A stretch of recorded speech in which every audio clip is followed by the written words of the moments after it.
Serius, ada sekelompok orang Indonesia di Jepang yang melakukan takbiran keliling. Di Indonesia aja itu bisa sangat mengganggu, apalagi di Jepang. Seorang pengguna X asal Jepang dengan akun Shigeyuku696 posting video yang ngasih lihat sekelompok pemuda asal Indonesia melakukan takbiran keliling pada malam hari. Lokasinya disebut berada di kawasan pemukiman warga di Jepang. Pemilik akun menyebut itu sebagai tradisi takbiran keliling yang biasa dilakukan menjelang Idul Fitri di Indonesia. Tapi dia juga mempertanyakan apakah hal itu pantas dilakukan di Jepang, negara yang punya aturan ketat soal ketenangan lingkungan. Unggahan ini langsung memicu perdebatan warganet soal budaya, etika, ruang publik, dan batas kebisingan di Jepang.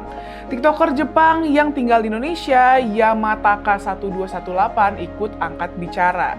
Dalam videonya tanggal 17 Februari, dia bilang takbiran seperti itu di Jepang sudah kelewatan. Menurutnya, orang Indonesia yang tinggal di Jepang seharusnya menghargai budaya dan kebiasaan masyarakat Jepang. Dia juga cerita pengalaman pribadinya saat membawa tamu dari Jepang ke Indonesia. Tamu tersebut mengeluh nggak bisa tidur karena suara takbiran dan azan yang menurut mereka berisik. Tapi Yamataka menjelaskan bahwa itu memang tradisi dan hal yang biasa di Indonesia. Kita orang Jepang sebagai pendatang nggak boleh ngeluh, harus menerima katanya. Kalau nggak suka ya udah jangan datang ke Indonesia tambahnya. Nah, menurut dia prinsip itu juga harusnya berlaku sebaliknya untuk orang Indonesia yang datang dan tinggal di Jepang. Karena di Jepang, masyarakat sangat menjaga ketenangan lingkungan dan sangat menghindari mengganggu tetangga, apalagi di malam hari saat orang butuh istirahat. Kalau berisik, itu bisa dianggap gangguan dan bahkan bisa dilaporkan ke polisi. Netizen juga beramai-ramai berkomentar soal takbiran di Jepang ini. Please atulah, di sana bukan Indonesia, tolong jaga aturan di sana, jangan malu-maluin, tulis seorang netizen. Sedangkan Islam itu mengajar tentang pentingnya adab dan tata susila, tulis netizen lain. Kenapa harus begitu di negara orang coba, tulis yang lain. Sampai sekarang belum ada kejelasan soal tanggal pasti kejadian dalam video tersebut.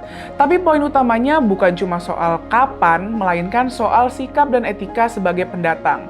Jepang sendiri punya standar kebisingan yang ketat, yang berbeda-beda tergantung wilayah dan waktu.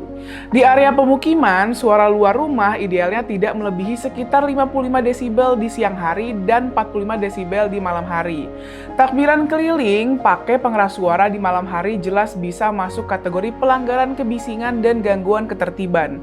Jepang juga punya noise regulation law yang mengatur penggunaan pengeras suara, pembatasan suara keras di area pemukiman, dan sanksi administratif jika terjadi gangguan lingkungan.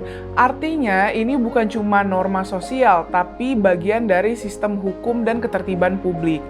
Intinya sederhana, kalau kita jadi pendatang di negara orang, wajib menghormati budaya setempat dan menaati aturan yang berlaku. Jangan membawa kebiasaan dari negara sendiri yang sering dinilai mengganggu ketenangan dan ketertiban umum, lalu melakukan hal serupa di ruang publik negara lain.